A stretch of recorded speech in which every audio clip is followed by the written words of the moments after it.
Good morning and welcome to my Quantic Leading Organizations case study presentation. I'm speaking with Dayne, and I've chosen to do question 2.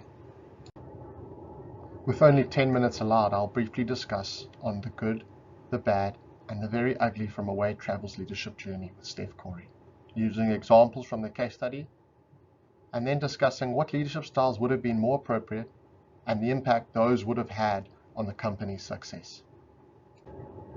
Looking at Steph's leadership, she lacks some leadership fundamentals, as most of her influence is very negative. Steph is the founder, which means she also has assigned leadership, but she lacks cultural intelligence. Steph is more of a straight shooter in her communication, which is low context communication, and is confrontational. Steph doesn't have referent power and doesn't really look to reward either. As a founder, you would have considered she is an expert and she has legitimate positional power and hugely relies on her coercive tactics to get influence. Steph shows some trait leadership values like intelligence, self-confidence, and conscientiousness, but rarely lacks emotional intelligence, integrity, extroversion, and openness. Steph showed some adaptive leadership while managing a tough battery incident. She looked at it from a different perspective, which is on the balcony. She identified the adaptive challenge. She then maintained discipline to get the workaround in place. But she didn't regulate distress. She failed to give the work back to the people, and she didn't protect leadership from the voices below. But if I had to pick one, I feel that Steph is a transactional leader, maintaining the status quo and using corrective criticism and actively managing by exception to get what she wanted from her followers without the reward.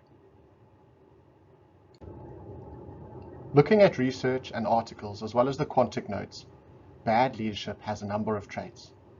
But here are some examples of Steph's. Steph has a disrespectful attitude. This goes against servant, authentic, and transformational leadership. Steph described an account manager as brain dead. Lack of integrity. This goes against trait, servant, authentic, and transformational leadership. Steph fired employees by telling them they had been racist and biased. Poor communication. This goes against transformational, authentic, and servant leadership. Steph's general tone and harsh group-wide messages seen in Figure 2 are all poor communication. Passive-aggressive communication. This also goes against transformational, authentic, and servant leadership.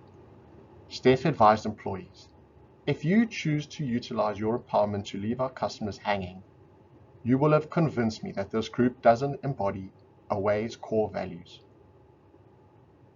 In failure to accept responsibility, this goes against authentic leadership. After being called out for terrible mismanagement of employees, Steph advised that the word choice wasn't thoughtful and the way it was framed wasn't as constructive as it could have been. Not really accepting responsibility. Not listening to an individual's concerns. This goes against transformational, authentic, and servant. Steph made sure that all dissenting views were silenced. An intimidating work environment. This goes against transformational, authentic, and servant leadership. Steph enforced that staff were not allowed to send emails to each other. Employees were then also berated for their transgressions or errors. Lack of emotional intelligence. This goes against transformational, authentic, and servant, and trait. Steph wrote manipulative emails and was very blunt with all her opinions. Lack of self-awareness. This goes against transformational and authentic leadership. Steph is described as aloof, funny, critical, and cruel. A bad work-life balance. This is about leadership in general and authentic leadership. Steph has a fanatical work ethic. She was always in the office, sometimes even past 1 a.m. Cares more about numbers than people. This goes against transformational, authentic, and servant leadership. No reward, but harsh criticism and grueling hours. Employees told that it's for their development with no paid time off. Let's now move to the leadership style that's most appropriate for away travel. Away travel ideally needs a leader that has a mixture of leadership qualities, as different circumstances require different approaches, and a leader that grows and adapts to the market. In the perfect world, the leader would take the best out of all styles. As an adaptive leader, they would build capacity for change. They'd have trait leadership qualities, a born leader with integrity, emotional intelligence, intelligence and self-confidence. They would use aspects of servant leadership, putting followers first, their interest and their success, using their emotional intelligence with the knowledge of the bigger picture. This leader would have authentic values, true to themselves, develops open and honest relationships, and has an ethical foundation. As we know, transactional leadership is actually better in a crisis, which is where away travel finds itself. But I personally feel the wider group of stakeholders need a transformational leader to right the wrongs of the past, bring in an alignment of the mission and vision statements with the company standards, and motivate the followers to believe in what they are doing. Why I feel this the best is because a transformational leader is a leader that motivates followers to question existing ways, perform above their expectation, and drive innovation. As Away Travel is an innovative company, I feel this would work the best. Let's look at the last part, how this leadership would impact the business for success. Let's look at the impact the correct leadership would have. As previously said, a mixture of leaderships will bring out the best out of any group. As an adaptive leader, they would impact the staff's ability to handle change, and in innovation, this would happen regularly. A servant leader would impact the staff and make them feel seen and valued.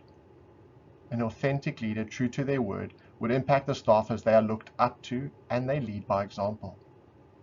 The trait leadership approach would be a natural leader that impact the employees as they're drawn to and follow them naturally.